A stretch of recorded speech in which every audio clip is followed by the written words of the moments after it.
வணக்கம். சற்று முன் கிடைக்கப்பெற்ற மிக மிக முக்கியமான செய்தி ஒன்று வெளியாகி உள்ளது. மீண்டும் இடைத்தேர்தலை அறிவித்த தேர்தல் ஆணையம். ஈரோடு கிழக்கு தொகுதி எம்எல்ஏ ஈ.வி.கே.எஸ். இளங்கோவன் மருத்துவமனையில் தீவிர சிகிச்சை பிரிவில் அனுமதிக்கப்பட்ட நிலையில் அவர் தனது பதவியை ராஜினாமா செய்வதாக அறிக்கை ஒன்றை வெளியிட்டிருந்தார். மருத்துவமனையில் அனுமதிப்பதற்கு முன்பாக காங்கிரஸ் வேட்பாளராக இவர் பயணித்து வரக்கூடிய நிலையில் 60,000 ஓட்டுக்கள் வித்தியாசத்தில் அதிமுகவின் வேட்பாளரை தோற்கடித்து வெற்றி கண்டார். இது அதிமுகவிற்கு மிகப்பெரிய ஒரு படுதோல்வியாக அமைந்தது. மேலும் இவர்கள் ஓபிஎஸ் எடப்பாடி இணையாத காரணத்தினால்தான் ஈ.வி.கே.எஸ். இளங்கோவன் வெற்றியடைந்தார் என்ற விமர்சனங்களும் சமூக வலைதளங்களில் வைரலாக பரவப்பட்டு வந்தது.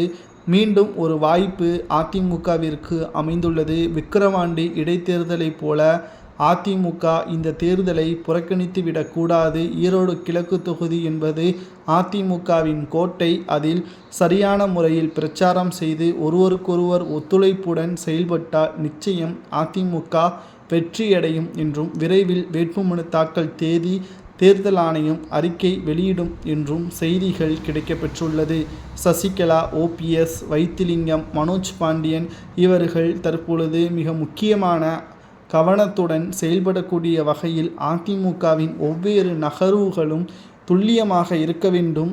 டிசம்பர் 15ஆம் தேதி செயற்குழு கூட்டத்தை எடப்பாடி கூட்டியுள்ளார். இதில் நிச்சயம் ஓபிஎஸ், சசிகலா, வைத்திலிங்கம் கலந்து கொள்வார்கள் என்றும் எதிர்பார்க்கப்படுகிறது. ஏற்கனவே செங்கோட்டையன் அவர்கள் அழைப்பிதழை கொடுத்துவிட்டார் எடப்பாடி பழனிசாமி அனுமதியின்றி. ஆனால் இந்த கூட்டத்தில் இவர்கள் வந்துவிட்டால் எடப்பாடியே முற்றிலுமாக அவமானம் செய்யும் விதமாக மாறும். அதே நேரத்தில் அதிமுக ஒற்றுமையாக வலுப்பெறும் என்பதுதான் செங்கோட்டையன் அவர்களது நோக்கம்.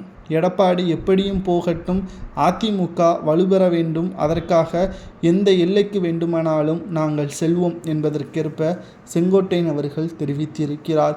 ஈ.வி.கே.எஸ். இளங்கோவன் மருத்துவமனையில் தீவிர சிகிச்சை பிரிவில் அனுமதிக்கப்பட்டிருப்பதன் காரணமாகத்தான் அவர் ராஜினாமா செய்கிறார் என்ற தகவல்களும் வெளியாகி இருக்கிறது.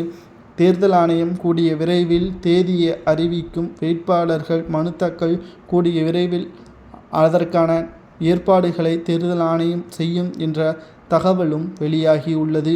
பொறுமையாக இருந்து பார்க்கலாம். இந்த இடைத்தேர்தலிலாவது அதிமுக வெற்றியடைகிறதா?